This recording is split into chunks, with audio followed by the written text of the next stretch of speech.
The blood on the porch steps had been there so long it looked like part of the wood grain, and Delilah Sutherland scrubbed at it every morning as if washing away the stain might finally wash away the whispers that followed her through town. 3 husbands dead in 6 years, each one found in circumstances the good people of Opal. Wyoming could not explain away with logic or reason, and now the word cursed hung around her neck heavier than any noose. It was late September in 1878, and the mountain air carried the first bite of winter as Delilah wrung out her scrub brush into the bucket of water, gone pink with her efforts. She was 24 years old, though the lines around her eyes made her look older, carved there by grief and the constant weight of suspicious stares.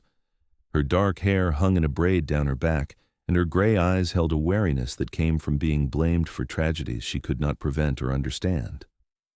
"Morning, Mrs. Sutherland," came a voice from the road, and Delilah looked up to see Sheriff Morton tipping his hat to her, though his eyes held that same guarded look everyone in Opal wore when they looked at her. "Everything all right here?" "As all right as it ever is," Delilah said, setting down her brush and standing, wiping her hands on her apron. "Is there something you need, Sheriff?" "Just making my rounds," he said, but his gaze drifted to the house behind her, the small cabin on the edge of town that had once belonged to her first husband, then her second, and finally her third. "Wanted to make sure you were keeping out of trouble." The implication stung, but Delilah had learned not to show it. "I am not the one who brings trouble, Sheriff. Trouble seems to find me regardless of my wishes." Sheriff Morton shifted uncomfortably in his saddle. "Yes, well, folks are talking again, saying maybe you ought to move on from Opal, start fresh somewhere else where people do not know your history." "This is my home," Delilah said quietly, though her heart ached at the suggestion. She had nowhere else to go, no family left, no friends who would take her in. "I've done nothing wrong." "I know that, madam," the sheriff said, though his tone suggested he was not entirely convinced. "But perception can be as dangerous as truth in a small town. You take care now." He rode off, leaving Delilah standing on her porch with the cold wind biting through her thin dress. She looked down at the stain she had been scrubbing, the place where her third husband Thomas had fallen after clutching his chest and gasping his last breath. The doctor had said it was his heart, but the town said it was her. They said she was cursed, that any man who took her as a wife would meet an early grave, and the fear in their eyes had grown with each funeral. Delilah picked up her bucket and brush and went inside, closing the door against the chill and the judgment both. The cabin was small but well kept, with a stone fireplace and a kitchen table Thomas had built with his own hands. She had loved him, just as she had loved Robert before him, and Benjamin before Robert. Each loss had carved out a piece of her heart until she wondered if there was anything left inside her chest at all. She heated water for tea and sat at the table, staring at the flames in the hearth. The curse, if that was what it truly was, had started with Benjamin. They had married when she was 18, full of hope and dreams of building a life together. Benjamin had been a kind man, a farmer who worked hard and made her laugh. 6 months after their wedding, he had gone out to check on the livestock during a storm and never came back. They found him the next morning, struck by lightning, his body blackened and twisted. Delilah had grieved, as any young widow would, but when she eventually accepted Robert's courtship 2 years later, the whispers had begun. Robert was a shopkeeper, steady and reliable, and for a year they had been happy. Then, one winter night, he had gone down to the cellar to fetch preserves and fallen down the stairs, breaking his neck. The town doctor said it was a tragic accident, but Delilah saw the way people looked at her at the funeral, the way they edged away from her as if death itself clung to her skirts. She had sworn she would never marry again, but Thomas had been persistent. He had been a widower himself, lonely and looking for companionship, and he had not believed in curses. They had 3 years together, 3 years where Delilah almost convinced herself that the past was just terrible luck and nothing more. Then Thomas clutched his chest during breakfast one morning and died before she could even call for the doctor. After that, no one in Opal would look her in the eye. The preacher suggested she pray for deliverance. The women crossed the street when they saw her coming. The men kept their distance as if she carried plague. And Delilah, alone in her cabin with 3 dead husbands haunting her memories, began to wonder if maybe they were right. Maybe she was cursed. Maybe she brought death to anyone who dared to love her. The days grew shorter and colder as October arrived, and Delilah kept to herself, venturing into town only when necessary to buy supplies. She felt the stares, heard the whispers that cut off abruptly when she walked past. The general store owner's wife refused to serve her directly, sending her husband to handle the transaction while she hovered in the back room, making signs against evil. 10 pounds of flour, Mrs. Sutherland, Mr. Henderson said nervously, wrapping the purchase. That will be $2. Delilah counted out the coins carefully, her fingers numb from the cold. Thank you, Mr. Henderson. You take care now, he said, the same thing everyone said to her, as if they expected her to drop dead at any moment or perhaps bring down doom upon them all. She was loading her purchases into the back of her small wagon when she heard the commotion from down the street. A group of men had gathered outside the saloon, their voices raised in excitement. Delilah tried to ignore them, but then she heard her name cut through the crisp air. I am telling you, someone needs to do something about the widow Sutherland before more men die, a voice said, loud and slurred with drink even though it was barely noon.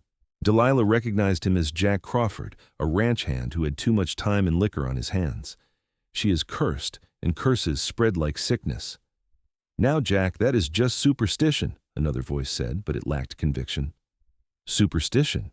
3 dead husbands is not superstition. It is a pattern, Jack insisted. My ma says she made a deal with the devil himself, says no woman should be that unlucky unless there is something unnatural at work. Delilah's hands shook as she finished loading the wagon. She wanted to confront them, to defend herself. But what was the point? They had already made up their minds. She climbed onto the wagon seat and took up the reins, guiding her horse away from town as quickly as she could without appearing to flee. The ride back to her cabin felt longer than usual, and when she arrived, she found something that made her blood run cold. Someone had painted a symbol on her front door, a crude mark meant to ward off evil. Beneath it, scrawled in dripping red paint, were the words, "Cursed woman, leave." Delilah stood staring at the door for a long moment, her heart pounding. Fear and anger warred inside her, but beneath both was a deep, aching loneliness. She had done nothing to deserve this treatment, nothing except survive when the men she married had not. Was that truly a crime worthy of this persecution? She unloaded her supplies with mechanical efficiency, then spent the rest of the afternoon scrubbing the paint from her door. It did not come off completely, leaving a ghost of the words behind like a scar. As the sun set and the temperature dropped, Delilah built up the fire and sat wrapped in a quilt, wondering how much longer she could endure this isolation. The answer came sooner than she expected. 3 days later, a knock on her door made her jump. She was not accustomed to visitors, and fear spiked through her as she wondered if the townspeople had finally decided to take more direct action against her. She grabbed the rifle Thomas had kept by the door and approached cautiously. "Who is there?" she called through the wood. "Name is Hayes Jenkins, madam," came a deep rumbling voice. "I am looking for a place to stay for a few days, and the saloon keeper said you might rent a room." Delilah frowned. The saloon keeper sending someone to her? That did not make sense unless it was some kind of cruel joke. "I do not rent rooms," she said. "The man said you had space and could use the money," the voice continued. "I can pay fair and I will not be any trouble. Just need a roof over my head while I conduct some business in the area." Curiosity overcame caution, and Delilah opened the door a crack, keeping the rifle ready. The man standing on her porch was unlike anyone she had ever seen in Opal. He stood well over 6 feet tall, with shoulders so broad they nearly filled the doorway. His hair was dark brown and hung past his shoulders in waves that looked like they had been combed with fingers rather than a brush. His face was tanned and weathered, with a strong jaw shadowed by several days of beard growth, and his eyes were a startling blue that seemed to see right through her. He wore buckskin and fur, the clothing of a man who spent more time in the wilderness than in towns, and there was a knife strapped to his belt alongside a revolver. His arms, visible where his sleeves were rolled up despite the cold, were corded with muscle that spoke of a life of hard physical labor. He looked like something out of a story, a mountain man who belonged in the high peaks rather than on her doorstep. "Madam," he said, touching the brim of his worn hat, "I did not mean to startle you." Delilah found her voice, though it came out shakier than she liked. "Mr. Henderson at the saloon sent you here?" "He did," Hayes confirmed. "Said you were a widow woman who might appreciate the income." If I was misinformed, I apologize for the intrusion. Delilah's mind raced. Why would Mr. Henderson send anyone to her, knowing how the town felt about her? Unless this was meant as some kind of test or trap. But looking at this mountain man with his direct gaze and steady posture, she could not detect any malice. "I do have an extra room," she said slowly. "But I should tell you, Mr. Jenkins, that I am not well regarded in Opal. The townspeople believe I am cursed. They say I bring death to any man who gets too close to me. If you stay here, they will talk about you too." Hayes Jenkins studied her for a long moment, then shrugged his massive shoulders. "I have been talked about before, madam. Does not much bother me. As for curses, I do not put stock in such things. If you are willing to rent me the room, I am willing to pay for it. Simple as that." There was something about his straightforward manner that eased the knot of tension in Delilah's chest. She lowered the rifle and opened the door wider. $5 for a week, meals included. The room is small, but the bed is clean." "That's more than fair," Hayes said, reaching into his coat and pulling out a leather pouch. He counted out $5 silver and placed them in Delilah's palm, his hand dwarfing hers. His skin was rough and warm, and the brief contact sent an unexpected flutter through her stomach. She stepped back quickly, clutching the coins. "The room is through there," she said, gesturing to a door off the main living area. "I will have supper ready in an hour." "Much obliged, madam," Hayes said, ducking through the doorway to avoid hitting his head on the frame. He carried a pack and a rifle, and Delilah watched as he disappeared into the small room that had once been meant for children she never had the chance to bear. As she prepared supper, her hands moved automatically through the familiar tasks while her mind whirled with questions. Why had this stranger come to Opal? Why had Mr. Henderson sent him to her specifically? And why did she feel both nervous and oddly comforted by his presence? Hayes emerged from the room after a few minutes, having shed his heavy coat and rolled up his sleeves further. Delilah tried not to stare at the way his muscles moved beneath his skin as he washed his hands in the basin she provided, but it was difficult. She had not been this close to a man since Thomas died, and certainly never to a man who looked like he could wrestle bears and win. "Something smells good," Hayes said, settling into a chair at the table. The chair looked small beneath him, and Delilah worried briefly that it might collapse under his weight.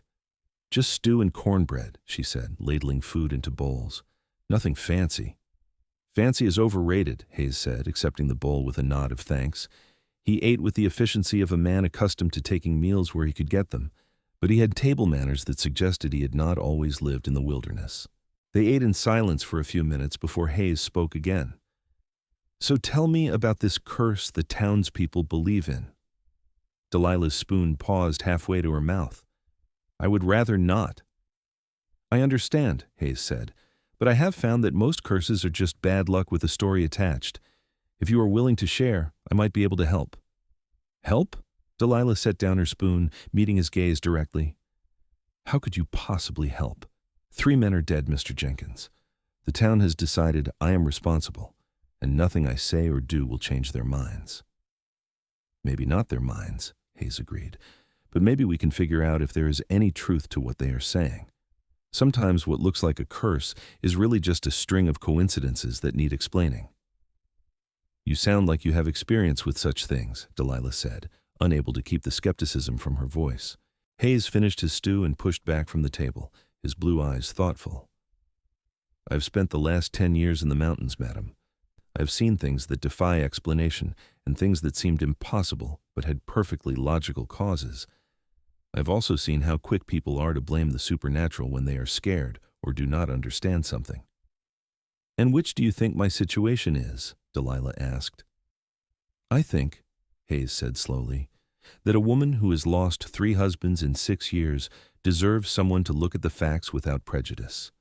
If you will let me, I would like to hear your story." Delilah hesitated.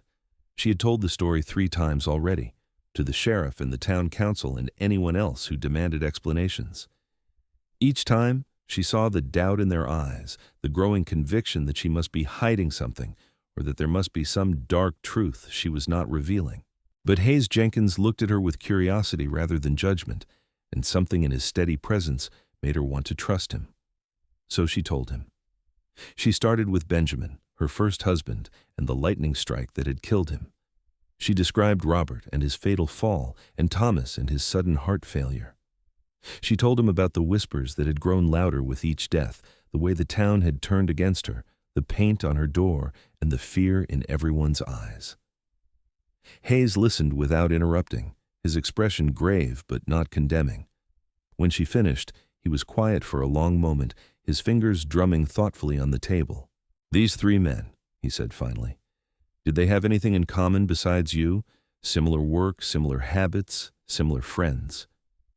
Delilah frowned, considering. Benjamin and Thomas both worked outdoors, farming and ranching. Robert worked in the store, but he liked to hunt on weekends. I suppose they were all physical men, active and strong. Were they all from Opal originally? Benjamin grew up here. Robert came from Montana about 5 years before we married. Thomas was born in Wyoming but lived in Colorado for a while before returning. Delilah paused. "Why does that matter?" "Probably does not," Hayes admitted. "But when you are trying to solve a puzzle, you look at every piece. Tell me about the deaths themselves. The lightning strike, for instance. Was Benjamin the only person struck, or were there other casualties that day?" "There was a terrible storm," Delilah said, remembering. "Lightning struck several places around town. A tree split in half near the church, and someone's barn caught fire. But Benjamin was the only person killed." "And Robert's fall? Was there anything unusual about the stairs?" Delilah shook her head. "The sheriff examined them afterward. He said there was nothing wrong with the steps, no reason for Robert to have tripped, except that he might have been carrying too much or missed his footing in the dark." "And Thomas? Had he complained of chest pains before?" "No," Delilah said softly. "He seemed healthy as a horse right up until that morning. The doctor said sometimes the heart just gives out without warning, especially in men who work hard." Hayes leaned back in his chair, which creaked alarmingly. "So we have a lightning strike, a fall, and a heart attack. 3 different causes of death, all tragic, but none particularly mysterious on their own.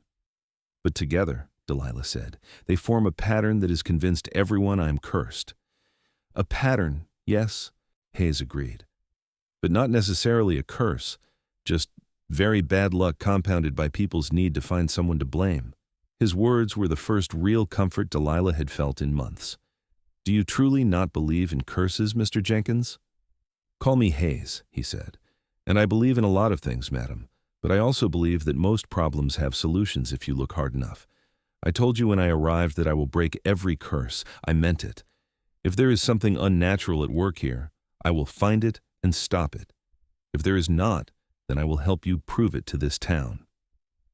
"Why would you do that?" Delilah asked, bewildered. "You do not even know me." Hayes met her eyes, and there was something fierce in his gaze that made her breath catch. "Because everyone deserves someone in their corner, and from what I have seen, you have been facing this alone for too long." That night, after Hayes had retired to his room and the fire had burned down to embers, Delilah lay in her own bed and thought about the strange mountain man who had appeared on her doorstep. She tried to remember the last time someone had offered to help her without asking for anything in return, and came up empty. Even her husbands, kind as they had been, had married her because they wanted companionship and a wife, not because they wanted to ease her burdens. But Hayes Jenkins seemed different. There was a strength to him that went beyond his impressive physical presence, a quiet confidence that suggested he had faced down worse things than small-town superstition. And when he said he would break every curse, she had believed him. The next morning dawned clear and cold, with frost painting delicate patterns on the windows. Delilah rose early as she always did, and started breakfast, surprised to find Hayes already awake and dressed. He had clearly been outside, as his hair was damp, and his skin had the ruddy flush of someone who had washed in icy water. "Morning," he said, his deep voice roughened by sleep. "Hope you do not mind. I took care of your horse and checked your wood supply. You're running low. I can split more after breakfast if you point me to the axe." Delilah stared at him. "You do not need to do that. You paid for room and board, not labor." "I do not like sitting idle," Hayes said with a shrug that made the muscles in his shoulders ripple. "Besides, winter is coming on fast up here in the mountains. You will need plenty of firewood to see you through." She wanted to argue, but the truth was she had been worrying about the wood supply. Chopping and splitting logs was hard work, and while she was capable of doing it herself, it was exhausting and time-consuming. "The axe is in the shed," she said finally. "And thank you." Hayes nodded and turned his attention to the bacon and eggs she was frying. They ate together again, and this time the silence felt more comfortable, less charged with tension. After breakfast, Hayes went outside to work on the wood while Delilah cleaned up and started on the day's chores. She tried to focus on her tasks, but found herself glancing out the window repeatedly to watch Hayes work. He had removed his shirt despite the cold, and his skin gleamed with sweat as he swung the axe with rhythmic precision. Each strike split the logs cleanly, and he worked with the tireless efficiency of someone who had done such labor countless times before. Delilah felt her face heat with more than just the warmth from the stove. It had been a long time since she had allowed herself to look at a man with anything resembling attraction, but it was impossible to ignore the way Hayes moved, the raw power in every swing of the axe, the way his long hair fell across his face and he pushed it back impatiently. She forced herself to look away and focus on kneading bread dough, but her thoughts kept drifting back to Hayes. Who was he really? What had brought him to Opal, and why had he been so quick to offer his help? She knew nothing about him except that he claimed to be a mountain man and did not believe in curses. Around midday, a rider approached the cabin. Delilah recognized Sheriff Morton and felt her stomach tighten with anxiety.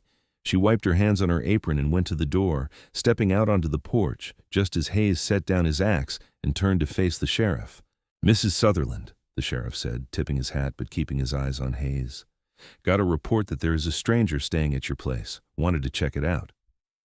"Mr. Jenkins is renting a room," Delilah said, keeping her voice steady. "Is that a problem, Sheriff?" "That depends," Sheriff Morton said, finally looking at her. "We do not know this man. Where did he come from, and what is his business in Opal?" Hayes stepped forward before Delilah could answer, moving with a casual grace that belied his size. "Hayes Jenkins," he said, not offering his hand. "I'm a trapper and guide. Been working the high country for the past decade. Came down to Opal to see about selling some furs and heard Mrs. Sutherland had a room available." The sheriff's eyes narrowed. "A mountain man, are you? We do not get many of your kind around here." "No, I imagine you do not," Hayes said evenly. "The mountains keep most of us busy, but everyone needs supplies now and then." "And you decided to stay with the widow Sutherland specifically," the sheriff said, his tone making it clear he found this suspicious. "Even though the saloon has rooms and the boarding house has space." "I prefer quieter accommodations," Hayes said, "and I do not see how my choice of lodging is a matter for the law unless Mrs. Sutherland has complained about me, which I do not believe she has." Sheriff Morton's jaw tightened. "I'm just doing my job, Jenkins. This town has had enough trouble without strangers stirring things up." "I'm not here to stir up anything," Hayes said, his voice dropping to something that sounded almost dangerous. "I'm here to rest, resupply, and mind my own business. I suggest you do the same." The two men stared at each other for a long moment, and Delilah held her breath. She had seen what happened when men got into confrontations in the West, and the last thing she needed was more violence associated with her home. But finally, the sheriff looked away, his face flushed with anger or embarrassment or both. "You keep your nose clean, Jenkins," he said. "And Mrs. Sutherland, you best be careful who you let under your roof. Your reputation's bad enough without adding harboring drifters to the list." He rode off before Delilah could respond, and she watched him go with a mixture of frustration and dread. Hayes turned back to her, his expression unreadable. "Sorry if I made that worse," he said. "You did not," Delilah assured him, though she was not entirely sure that was true. "The sheriff has been looking for excuses to run me out of town since Thomas died.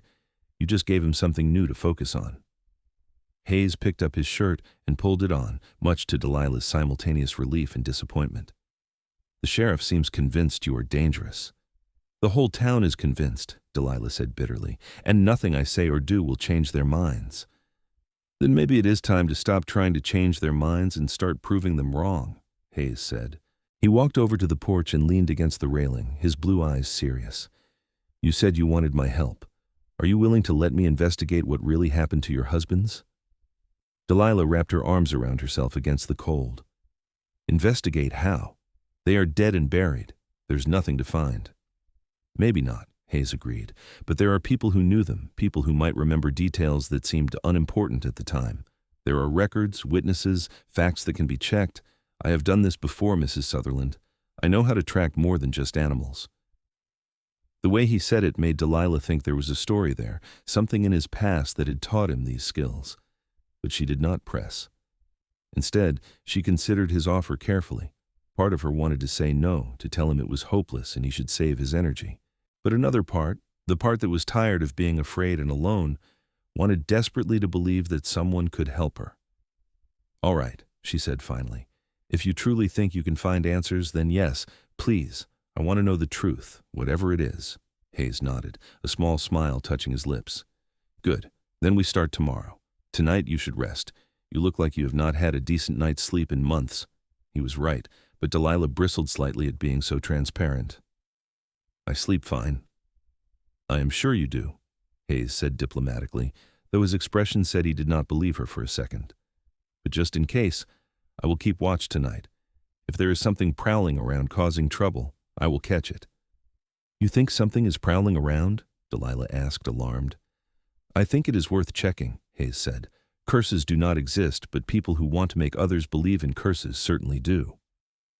The implication sent a chill down Delilah's spine.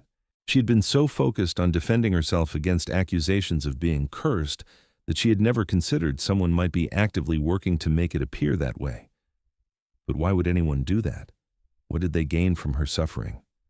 That evening, Delilah made a hearty stew for dinner, and she and Hayes ate while discussing his plans for the investigation. He wanted to talk to anyone who had known her husbands, starting with the doctor who had examined Thomas and Robert's bodies. He also wanted to see the places where Benjamin and Robert had died, though Delilah warned him that Benjamin's death had been years ago and there would be nothing left to find. "You would be surprised what evidence lingers," Hayes said. "I once tracked a man 3 months after he passed through an area just by reading the signs he left behind." "You were a tracker?" Delilah asked. "A month?" "Among other things," Hayes said vaguely. "I have done whatever work needed doing to survive in the mountains. Trapping, hunting, guiding, sometimes working as a scout for the army or helping settle disputes between different groups. You learn a lot about people and patterns when you live the way I have." "It sounds like a hard life," Delilah said. "It is," Hayes agreed, "but it is honest. No one in the mountains cares about your past or what others think of you. You are judged by what you can do and how you conduct yourself, nothing more." Delilah felt a pang of envy. "That sounds wonderful." Hayes looked at her, really looked at her, and Delilah felt heat rise to her cheeks under his scrutiny. "Why do you stay here?" he asked. "If this town treats you so poorly, why not leave?" "And go where?" Delilah asked. "I have no money except what Thomas left me, which is not much. I have no family, no skills that would help me start over somewhere new. This cabin is all I have. If I leave, I lose everything." "You would have your life," Hayes pointed out. "That has to count for something." "What kind of life?" Delilah asked, her voice sharper than she intended. "Running from town to town, always looking over my shoulder. Never able to settle down or trust anyone. At least, here I have a roof over my head and land to grow food. It may not be much, but it is mine." Hayes held up his hands in a gesture of peace. "I am not criticizing, just trying to understand. You have more courage than most people give you credit for, staying here despite everything." The compliment caught Delilah off guard, and she felt tears prick at her eyes. She blinked them back furiously, refusing to cry in front of this man she barely knew. "Thank you," she managed. After dinner, Hayes insisted on cleaning up while Delilah tended to other chores. She was not used to having help, and it felt strange to watch him wash dishes with the same focused efficiency he brought to everything else. When the kitchen was clean, Hayes checked the doors and windows, testing the locks and examining the frames. "Everything looks secure," he said finally. "But I'm still going to keep watch tonight. I will be outside, so if you hear anything, do not worry. It is just me." "You will freeze out there," Delilah protested. "The temperature drops below freezing at night." "I have slept in colder places," Hayes assured her. "I will be fine. You just lock this door behind me and do not open it for anyone but me." He left before she could argue further, taking his rifle and wrapping himself in a heavy coat and blankets. Delilah watched from the window as he settled into a position on the porch where he could watch the approaches to the cabin. She felt guilty leaving him out in the cold, but she also felt safer knowing he was there. That night, for the first time in months, Delilah slept deeply. She did not wake at every creak of the house or gust of wind. She did not lie awake imagining accusatory faces or reliving the moments when her husbands died. Instead, she sank into dreamless sleep and did not stir until dawn light filtered through her curtains. When she emerged from her room, Hayes was already inside, warming himself by the fire he had built up.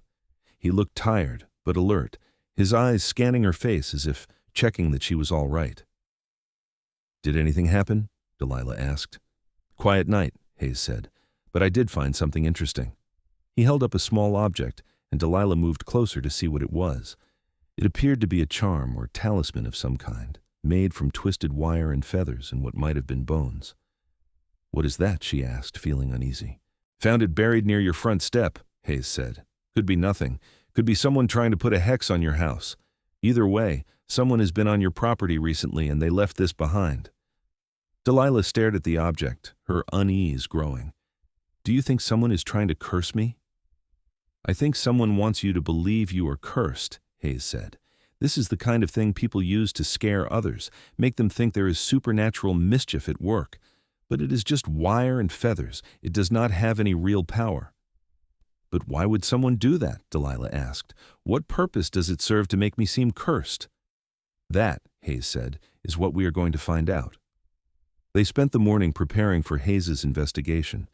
He wanted to start by talking to the town doctor, a man named Dr. Fitzpatrick, who had lived in Opal for 20 years and had examined both Robert and Thomas after their deaths.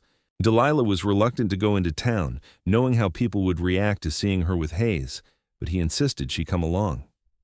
"I need you to introduce me and vouch for my questions," he explained, "and I want to see how people react when they see us together. Sometimes the truth is written on faces before it ever comes out in words."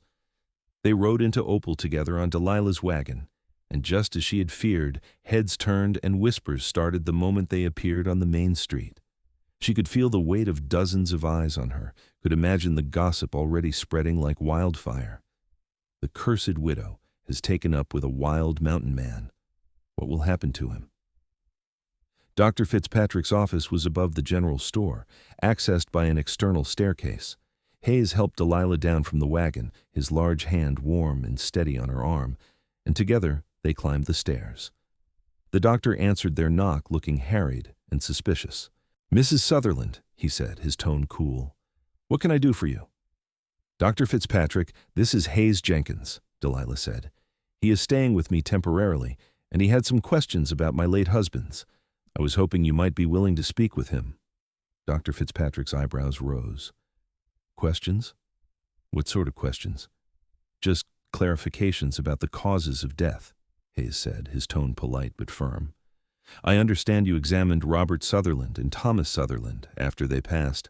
I am trying to help Mrs. Sutherland understand what happened."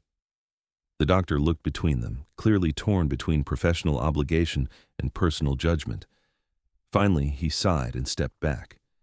"Come in then, but I have patients to see, so make it quick." His office was small and cluttered, with medical books stacked on every available surface and the smell of carbolic and camphor heavy in the air. "Doctor." Fitzpatrick gestured for them to sit, but Hayes remained standing, his presence seeming to fill the small room. "Robert Sutherland died from a broken neck sustained in a fall," Dr. Fitzpatrick said without preamble. "Thomas Sutherland died from what appeared to be heart failure. Both deaths were tragic, but not particularly unusual. Now, what exactly are you hoping to learn?" "Did you notice anything strange about either body?" Hayes asked. "Any marks? Any signs that the deaths might not have been accidents or natural causes?" "Doctor." Fitzpatrick stiffened. "Are you suggesting I missed something in my examinations?" "I'm suggesting that sometimes things are overlooked when everyone is looking for a certain answer," Hayes said calmly. "You are a good doctor, Dr. Fitzpatrick. I can see that from the care you take with your office and your reputation in town. But even good doctors can miss details if they are not looking for them." The doctor's expression softened slightly at the compliment. He was quiet for a moment, then shook his head. "I examined both men thoroughly. Robert's injuries were consistent with a fall downstairs, multiple fractures, including the fatal one to his neck. Thomas showed no external injuries at all. His heart simply stopped, which can happen to men his age, particularly those who work hard physical labor.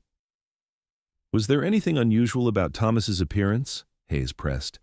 Any discoloration? Any signs of distress? Doctor? Fitzpatrick frowned, thinking. Now that you mention it, there was something odd. His lips had a slightly bluish tint, which I attributed to the heart failure. But normally when the heart stops, you see that discoloration in the fingers and toes first. With Thomas, it was concentrated around his mouth. Hayes leaned forward. Could that indicate poisoning? The word hung in the air like a thunderclap. Delilah gasped, and Dr. Fitzpatrick looked shocked. Poisoning? I never considered. But no, surely not. Who would poison Thomas Sutherland? That is what we are trying to figure out, Hayes said. Is there any way to test for poison now? Doctor. Fitzpatrick shook his head slowly. Thomas has been dead for months. Even if I exhumed the body, which would require legal permission and cause an enormous scandal, I doubt there would be anything left to test. Poison breaks down in the body, especially after burial. What about Robert? Delilah asked, her voice shaking. Could he have been poisoned too? A broken neck is hard to fake, Dr. Fitzpatrick said. But I suppose it is possible someone could have drugged him to make him unsteady on his feet, then arranged for him to fall, though that seems far-fetched. Not if someone wanted to make it look like Mrs. Sutherland was cursed, Hayes said quietly. 3 dead husbands, all from different causes, all seeming like tragic accidents or bad luck. But if even one of them was murder, then the whole pattern changes. Dr. Fitzpatrick looked at Delilah with new eyes, and she saw something shift in his expression. Not quite belief, but maybe the beginning of doubt about his previous certainty. Mrs. Sutherland, if someone was deliberately killing your husbands, do you have any idea who might want to do such a thing? Delilah shook her head helplessly. I cannot imagine anyone hating me that much. I have done nothing to anyone. Hate is not always the motive, Hayes said. Sometimes it is greed, or jealousy, or fear. Sometimes people kill to protect secrets or gain advantages that are not immediately obvious. They talked for a few more minutes, but Dr. Fitzpatrick had no additional information to offer. As they left his office, Delilah felt numb with shock. Murder. The word kept echoing in her mind. Someone had murdered her husbands to make her look cursed. But why? Are you all right? Hayes asked as they descended the stairs. No, Delilah said honestly. If what you are suggesting is true, then I have been mourning accidents when I should have been seeking justice. Those men did not just die. They were killed, and I never even suspected. Hayes placed a hand on her shoulder, the weight of it grounding and comforting. We do not know anything for certain yet, but we are going to find out. I promise you that. They were heading back to the wagon when a woman called out to them. Mrs. Sutherland, a word, please. Delilah turned to see Martha Henderson, the general store owner's wife, hurrying toward them. Martha had been one of the first women to shun Delilah after Thomas's death, and Delilah braced herself for more accusations or warnings, but Martha's face was pinched with worry rather than anger. Mrs. Sutherland, I'm sorry to bother you, but I heard you were asking questions about your late husbands. That is right, Delilah said cautiously. Why? Martha glanced around nervously, then lowered her voice. I probably should not say anything, but it has been bothering me for months now. After Thomas died, I saw something that did not sit right. What did you see? Hayes asked, his attention focused completely on Martha. It was Jack Crawford, Martha said, the ranch hand who has been stirring up trouble about you being cursed. I saw him outside your cabin the night before Thomas died. He was skulking around like he did not want to be seen, and when my husband asked him about it later, he said he was just taking a shortcut home from the saloon.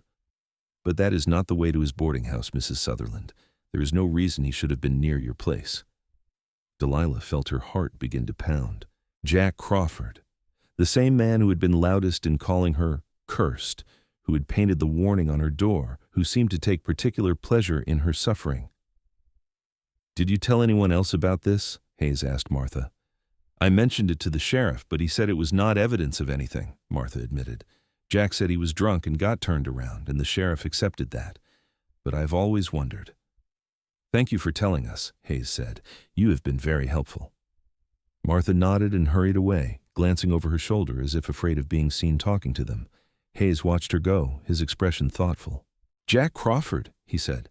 Tell me everything you know about him. Delilah tried to gather her scattered thoughts. He is about 30 years old, works at the Double R Ranch north of town. He has a reputation for drinking and gambling. He was friends with Thomas, actually. They used to play cards together at the saloon. Friends with Thomas, Hayes repeated. Did Thomas ever mention owing him money or having any disputes with him? Not that I remember, Delilah said, but Thomas did not always tell me about his card games. He knew I worried about the money. What about your other husbands? Did Jack know them? Delilah frowned, thinking back. I do not think he knew Benjamin. That was 6 years ago, and I do not remember Jack being in town then. But Robert, yes, Jack worked at the general store for a while before he went to the ranch. He and Robert would have known each other. Hayes's eyes had gone hard and cold, like ice. 2 out of 3. That is a connection. But why? Delilah asked desperately. Even if Jack knew Robert and Thomas, why would he kill them? What could he possibly gain? That, Hayes said grimly, is what I am going to find out. Come on, we need to find somewhere private to talk. They drove the wagon out of town, not back to the cabin, but to a secluded spot by the river where cottonwood trees provided cover. Hayes helped Delilah down and led her to a fallen log where they could sit. The sound of the water rushing over rocks was soothing, and Delilah tried to calm her racing heart. I need you to think carefully, Hayes said. Did any of your husbands have property or money that someone else might have wanted? Did they have enemies, debts, anything that might make them targets? Benjamin owned his farm, but it was mortgaged, Delilah said slowly. When he died, I lost the farm because I could not keep up the payments. Robert owned the store building outright, and Thomas had saved a bit of money, maybe $200. None of them were wealthy, Hayes. There was nothing worth killing for. What happened to the store building? Hayes asked. I sold it to pay debts after Robert died, Delilah said. Mr. Henderson bought it, actually. He already owned the general store, and he wanted to expand. Hayes was quiet for a moment. So Mr. Henderson bought your property, and his wife was the one who just told us about seeing Jack Crawford near your cabin. You think the Hendersons are involved? Delilah asked, shocked. But they have always been kind to me in their way. Kind enough to send me to your cabin when I needed a place to stay, Hayes pointed out, which struck me as odd at the time, given that you said no one in town wanted anything to do with you. Why would Henderson send me to you specifically? Maybe he felt guilty, Delilah suggested, but doubt crept into her voice. Or maybe he thought you deserved to know what you were getting into. Or maybe he wanted to see how you would react to having a man around again, Hayes said. Maybe he wanted to see if whatever has been killing your husbands would strike again. The thought made Delilah's blood run cold. You think you are in danger? If there is a killer, then yes, probably, Hayes said matter-of-factly. But I'm not easy to kill, and unlike your husbands, I'm expecting trouble. That gives me an advantage. This is insane, Delilah said, standing up and pacing along the riverbank. We are talking about murder and conspiracies in a town where the biggest crime is usually someone getting too drunk on Saturday night. How can any of this be real? Hayes stood and caught her arm gently, stopping her pacing. I know it is hard to accept, but you have to trust me. I have seen evil in many forms, and I know what it looks like when people hide behind respectability while doing terrible things. Someone in Opal has been killing your husbands and making it look like you are cursed. We are going to figure out who and why, and we are going to stop them. Delilah looked up at him, at his strong, serious face, and the determination in his blue eyes. She barely knew this man, this mountain man who had appeared in her life like something out of a dream. But she believed him. She believed he could do exactly what he said he would do. What do we do now? She asked. Now we set a trap, Hayes said. If someone is watching you, waiting to see if I will be your next victim, then we give them an opportunity they cannot resist. We make it look like I am vulnerable, and then we catch them in the act. That sounds dangerous, Delilah said. Hayes gave her a grim smile. It is, but I did not come down from the mountains to play it safe. I came to break a curse, and that is exactly what I intend to do. They returned to the cabin as the sun began to set, painting the sky in shades of orange and gold. Hayes spent the evening preparing, checking his weapons, and making plans. He explained to Delilah that he would pretend to drink heavily that night, making himself appear drunk and careless. Then he would go outside, supposedly to check on something, and wait to see if anyone tried to attack him. "And if they do?" Delilah asked, terrified for him despite his confidence. "Then I will finally have proof of what has been happening," Hayes said, "and I will make sure they cannot hurt anyone else ever again." "You could be killed," Delilah protested. Hayes looked at her for a long moment, and something in his expression made her heart skip. "Would you care if I was?" he asked softly. The question caught Delilah off guard. Would she care? She had known Hayes for only a few days, but already the thought of losing him filled her with a dread that went beyond gratitude for his help. She had started to rely on his presence, to look forward to seeing him across the breakfast table, to feel safe when he was near. When had that happened? When had this stranger become someone who mattered? "Yes," she whispered. "I would care very much." Hayes reached out and touched her face, his rough palm gentle against her cheek. "Then I will be extra careful," he said, "because I find that I care what happens to you too."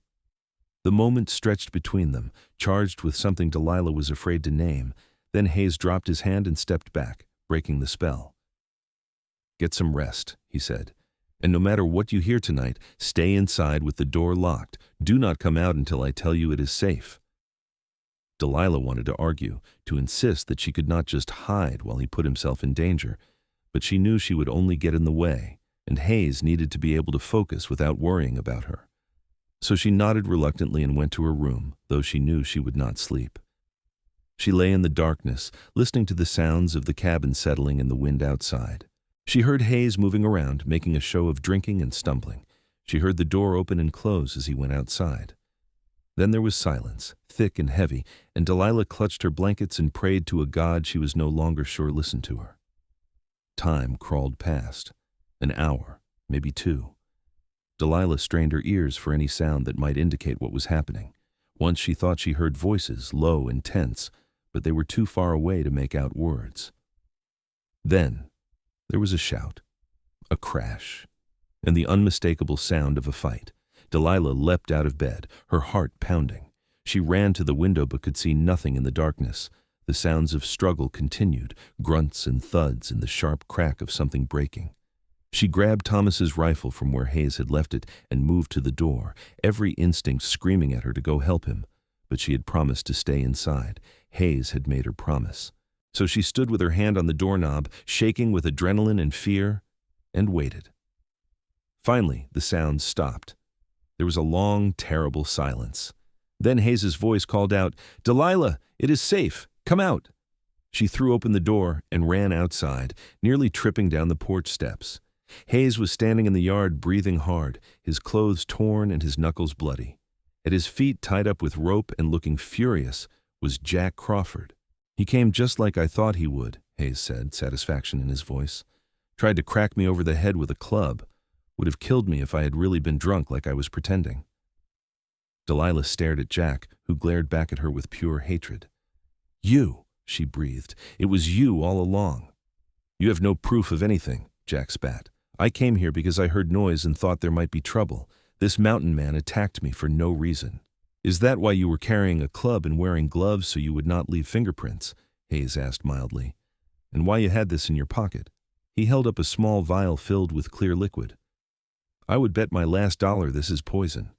The same poison you used on Thomas Sutherland, making his heart stop so everyone would think it was natural causes. Just like you drugged Robert Sutherland before pushing him down those stairs and making it look like an accident." Jack's face went white, then red with rage. "You do not know what you are talking about." "I think I do," Hayes said. "I think you have been killing Delilah's husbands one by one, making it look like she is cursed. The question is why? What did you have to gain?" "I will tell you what he gained," came a new voice, and Delilah spun to see Sheriff Morton riding up, his gun drawn. Behind him were several other men from town, including Mr. Henderson. "Jack Crawford has been blackmailing half the businessmen in Opal, threatening to ruin their reputations or businesses if they do not pay him. Robert Sutherland found out about it and confronted him, so Jack killed him and made it look like an accident." Jack's expression turned desperate. "That's a lie. You have no proof." We have plenty of proof now, Sheriff Morton said, dismounting. After Mr. Henderson told me about his wife's suspicions, I started looking into your activities. Found evidence of the blackmail, found witnesses who saw you near the Sutherland cabin at suspicious times, and now we have you caught red-handed trying to kill again. Thomas must have figured it out too, Hayes said, the pieces falling into place. That is why you poisoned him. You could not risk him going to the sheriff like Robert tried to. And Benjamin? Delilah asked, her voice breaking. Was he just in the wrong place at the wrong time? Jack's silence was answer enough. Sheriff Morton shook his head in disgust. Jack Crawford, I am arresting you for the murders of Robert Sutherland and Thomas Sutherland, and likely Benjamin Sutherland as well. You will stand trial for your crimes. As the sheriff and his men hauled Jack away, still protesting his innocence, Delilah sank down onto the porch steps. Her legs would not hold her anymore. 3 husbands dead, and it had nothing to do with her at all. They had died because of greed and evil, because a bad man wanted to protect his schemes. All the guilt she had carried, all the belief that she must be cursed somehow, all the isolation and fear, it had all been based on lies. Hayes sat down beside her, and without thinking, Delilah turned into him, pressing her face against his broad chest and finally letting herself cry.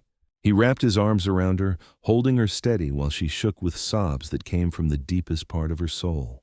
"Ah, it is over," he murmured into her hair. "You are free of this curse now. Everyone will know the truth."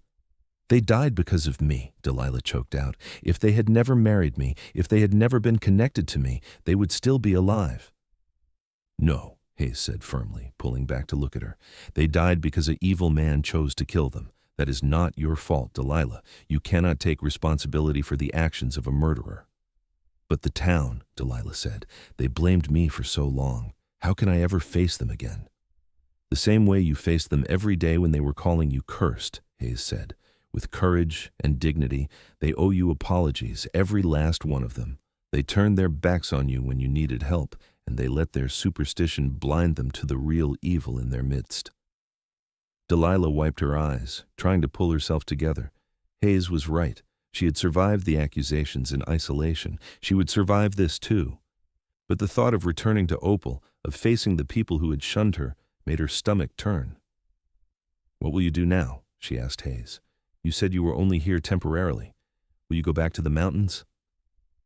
Hayes was quiet for a moment, his arms still around her. "I had planned to," he admitted. "But that was before I met a certain widow who turned out to be braver and stronger than she knew." Delilah's heart began to beat faster. "What are you saying?" "I'm saying that maybe it is time I stopped wandering," Hayes said. "Maybe it is time I found a place to settle down, if that place would have me." "You want to stay?" Delilah asked, hardly daring to believe it. "In Opal." "I want to stay with you," Hayes corrected, "wherever that might be. Though I will admit the idea of making the people of Opal face the man they tried to ignore has a certain appeal." Despite everything, Delilah laughed. It felt strange and wonderful after so many tears. "You're serious? You barely know me, Hayes." "I know enough," Hayes said. "I know you are kind and resilient. I know you keep fighting even when the whole world is against you. I know that when I look at you, I see someone worth staying for." He paused, his blue eyes searching hers. "But I will not push. I know you have been through hell, and you need time to heal.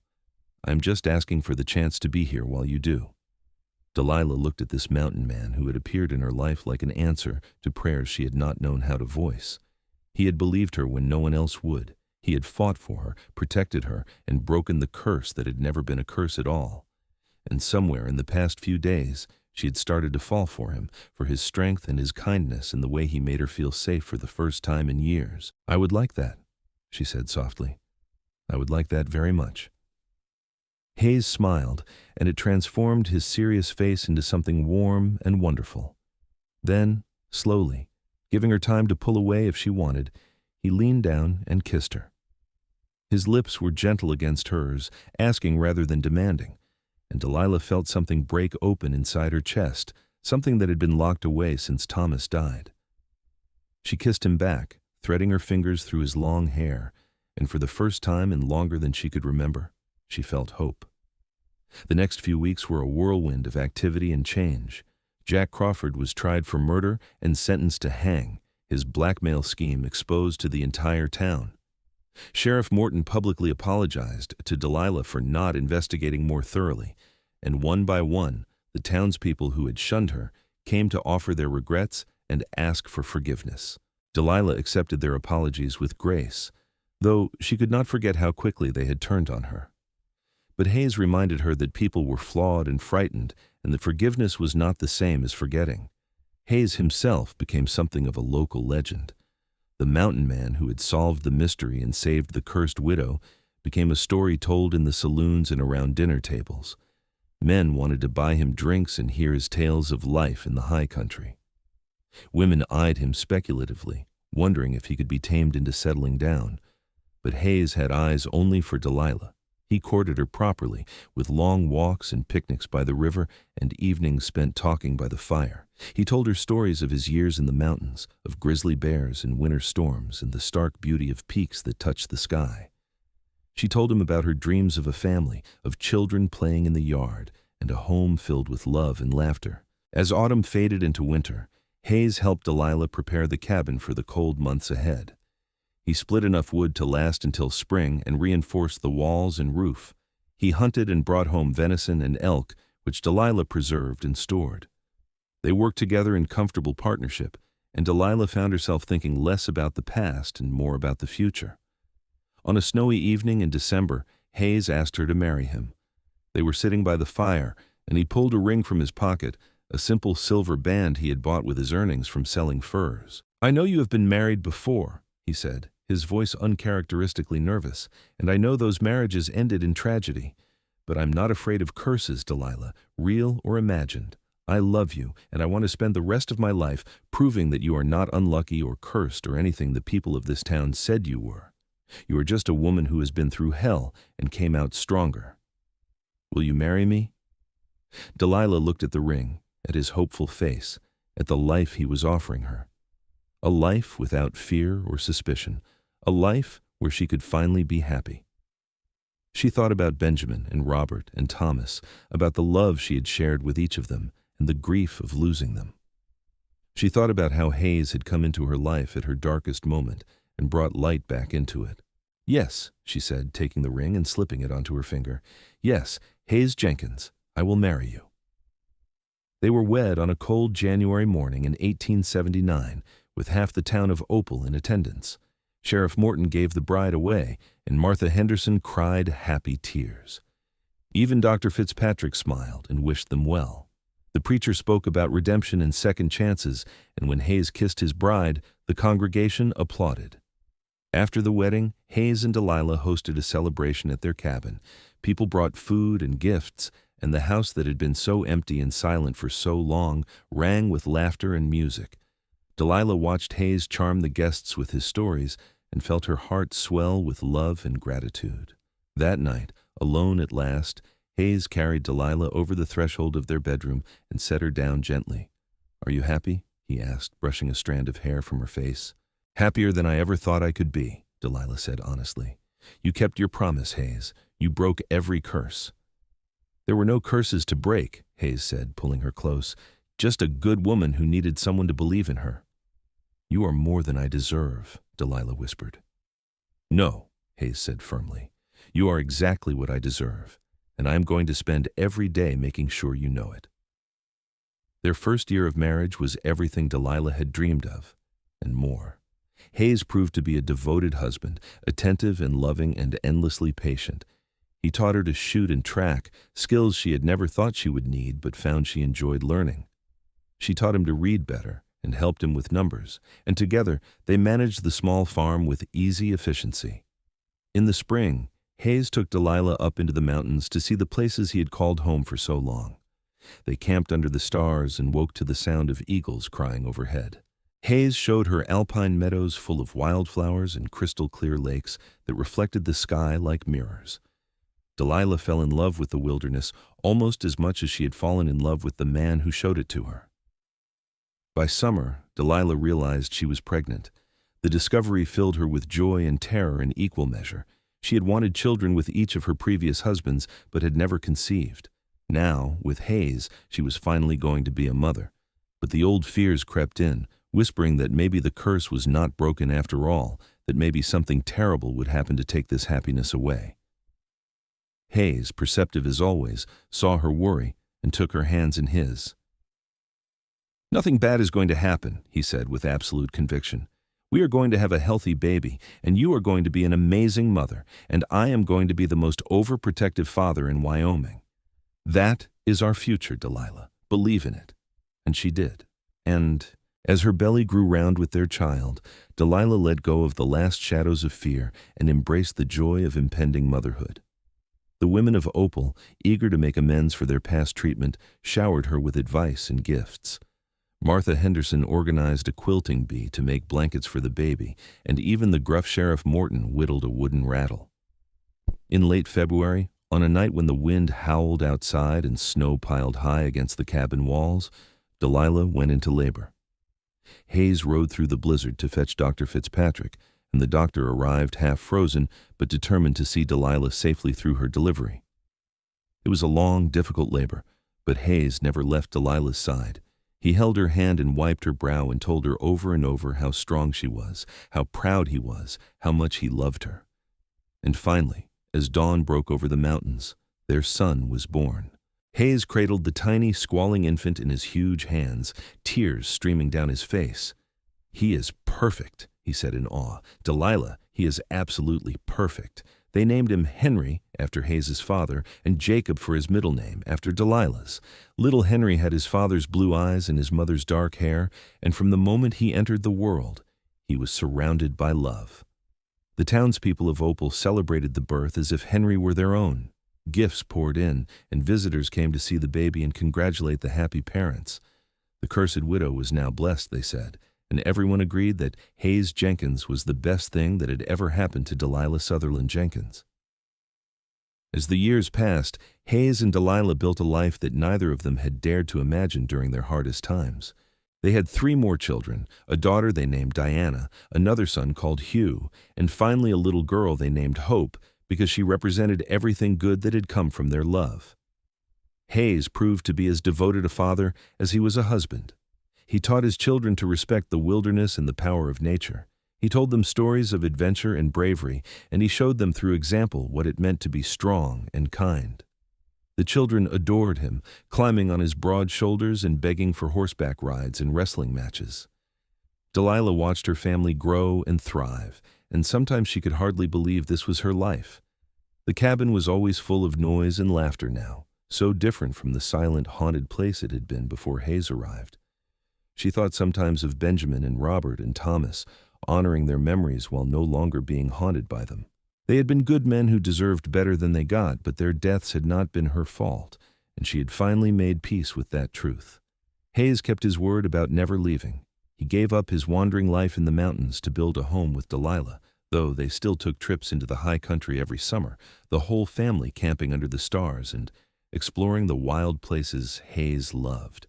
He became a respected member of the Opal community, serving on the town council and helping to mediate disputes with his calm, direct manner.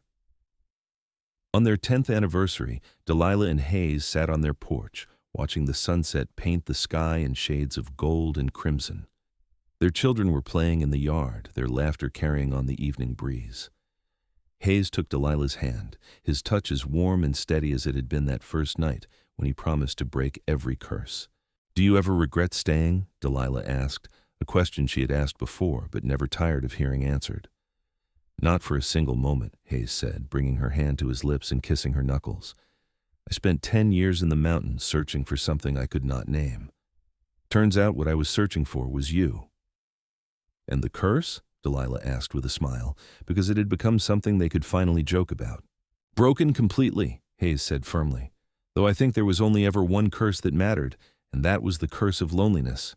We broke that together." Delilah leaned her head against his shoulder, contentment flowing through her like warm honey. "I love you, Hayes Jenkins." "I love you too, Delilah Jenkins," he said. "From the moment I saw you scrubbing those porch steps, fighting against ghosts and judgment both, I knew then you were someone special. I'm grateful every day that you let me stay." "You are my mountain man," Delilah said softly, "my protector, and my love. You saved me in every way a person can be saved." "We saved each other," Hayes corrected. "You gave me a reason to come down from the mountains. You gave me a home and a family and a purpose. That is the greatest gift anyone could give." As the stars began to appear in the darkening sky, Henry called out that he had caught a frog in the creek. Diana was singing some song she had made up, and the younger children were chasing fireflies that had emerged with the twilight. It was a perfect evening, full of the simple joys that made life worth living. The people of Opal, Wyoming, would tell the story of Hayes and Delilah for generations to come. They told how a cursed widow found love with a mountain man, how he broke the curse that had never really been a curse at all, how they built a family and a life together against all odds. They told it as a story of redemption and courage, of believing in love even when the world said it was impossible. But for Hayes and Delilah, it was not a story. It was simply their life, lived fully and joyfully, free from fear and filled with love. They had both known darkness and loss, but they had found each other in the midst of it, and that had made all the difference. The curse was broken. The mountain man had kept his word, and they lived happily, surrounded by family and love for all the days of their lives, creating a legacy that would endure long after they were gone. Their children grew strong and happy, carrying forward the lessons their parents had taught them about courage and loyalty and the power of believing in people even when others did not. Years later, when Hayes and Delilah were old and gray, sitting in rocking chairs on that same porch where so much of their story had unfolded, they would hold hands and watch the sunset, just as they always had. Their grandchildren would play in the yard where their own children once played, and the sound of laughter would echo off the mountains that had brought Hayes down to find his destiny. "We did all right, did not we?" Delilah would say, her voice soft with age but still strong. "We did better than all right," Hayes would reply, his blue eyes still sharp and loving. "We built something that will last long after we are gone. We proved that love is stronger than fear, stronger than superstition, stronger than anything the world throws at you."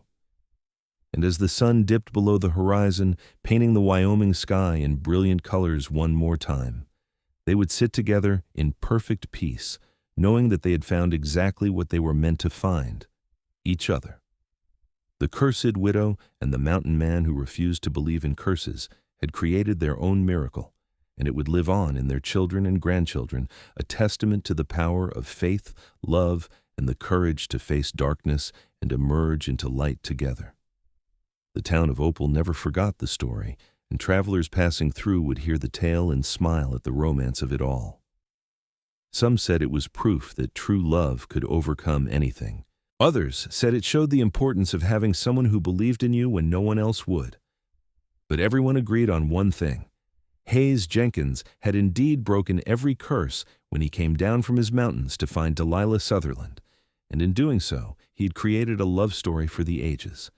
Their cabin stood for many generations, a landmark and a reminder of the couple who had lived there and loved there and raised a family there against all odds. And even long after Hayes and Delilah had passed into legend, people would visit that spot and feel the echo of their love, as enduring and solid as the mountains themselves, a testament to the truth that sometimes the greatest adventures are not found in wild places, but in the courage to open your heart and let someone in, to break the curses we place on ourselves and each other, and to build a life based on hope rather than fear. That was the legacy of Hayes and Delilah Jenkins, the mountain man, and the woman who was never really cursed at all, just unlucky until the moment her luck changed completely. And their love story, told and retold through the years, reminded everyone who heard it that sometimes salvation comes in unexpected forms, that curses can be broken, and that true love, when it finally arrives, is worth every moment of darkness that came before.